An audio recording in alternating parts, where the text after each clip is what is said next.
ہفتہ سے نیند نہیں آتی اور تقریباً آتی ہے تو لیٹ آتی ہے، سر میں کھجلی ہوتی ہے، تو اس کے حوالے سے بھی میں نے پچھلی دفعہ ایک نسخہ بتایا تھا تو پوچھ رہی کہ وہ کیا تھا۔ السلام علیکم۔ وعلیکم السلام ورحمۃ اللہ۔ جی نام عمر غزن۔ جی میں اپنی امی کے بارے میں پوچھ رہی ہوں، ان کا نام سلطانہ ہے، وزن ہے 60 kg 60۔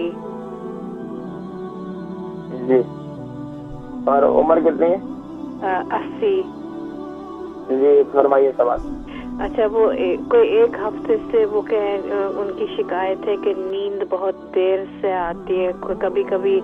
صبح 4 بجے تک جاگتی ہیں اور پچھلے رات بالکل نیند نہیں آئی، جب صبح کا ٹائم آیا پھر نیند آئی اور کوئی خاص پریشانی نہیں ہے ان کو۔ سیکنڈ بات یہ ہے، لاسٹ ویک میں نے کہا تھا کہ امی کے سر میں کھجلی ہوتی ہے، آپ نے کچھ بتایا تھا لیکن امی کو سمجھ میں نہیں آیا، تو پلیز وہ ریپیٹ کریں۔ اور آخری بات یہ ہے، میں نے یہ بھی بتایا تھا لاسٹ فرائیڈے کہ ان کی ناک بہتی ہے کھانے کھاتے ہوئے، آپ نے کہا تھا کلونجی کا تیل استعمال کریں، تو وہ پوچھ رہی وہ پینا چاہیے کلونجی کا تیل یا ناک میں ڈالتے ہیں، اور امی شوگر کی مریض ہیں۔ ٹھیک ہے پروگرام دیکھیں میں ذکر۔ ہماری اماں جی ہیں، ان کی عمر 80 سال ہے اور ان کا وزن جو ہے 60 ہے۔ لندن سے کال کی انہوں نے، ایک ہفتہ سے نیند نہیں آتی اور تقریباً آتی ہے تو لیٹ آتی ہے، سر میں کھجلی ہوتی ہے، تو اس کے حوالے سے بھی میں نے پچھلی دفعہ ایک نسخہ بتایا تھا تو پوچھ رہی کہ وہ کیا تھا،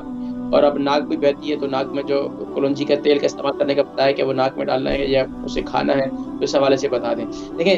لیٹ نیند آتی ہے تو اس کا بہترین طریقہ یہ ہے کہ ایک تو دماغ کو بتا رہی کوئی پریشر بھی نہیں، کچھ بھی نہیں ہے، پاؤں کے تلووں کا مساج کریں، بزرگوں میں یہ کیفیت ہو جاتی ہے، پریشان ہونے کی ضرورت نہیں ہے، اپنی خوراک پر تھوڑا سا توجہ دیں۔ بسا اوقات کیا ہے کہ ہمارے جسم میں اگر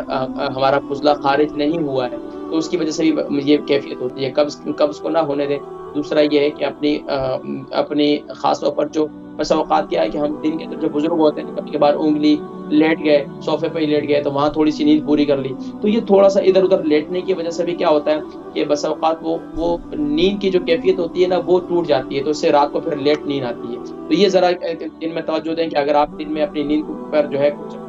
اس کو آپ جو ہے وہ آگے پیچھے کر کے، یعنی کہ تھوڑا سا صوفے پہ لیٹ گئی، آدھا گھنٹہ لیٹ گئی، پھر آنکھ کھول گئی، پھر اس طرح پھر وہ رات کو جو ہے نا وہ خراب ہوتی ہے، تو اس لیے اس کو جو ہے نا رات کی نیند بھرپور لینے کے لیے آپ کو دن میں ہلکا سا قیلولہ ضرور کریں لیکن نیند نہ کریں۔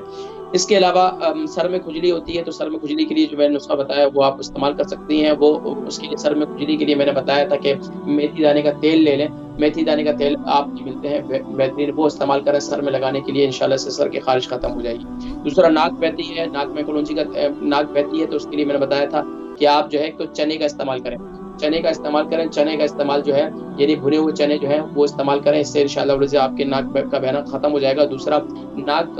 کلونجی کا میں نے بتایا تھا کلونجی کا تیل استعمال کریں، کھانا ہے آپ نے صبح کے وقت میں کلونجی کا تیل 1 چمچ کھا لیں، تو اس سے انشاءاللہ رات کو سوتے وقت بھی کھا لیں، اس سے بھی انشاءاللہ آپ کی ناک کا بہنا جو ہے ختم ہو جائے گا انشاءاللہ۔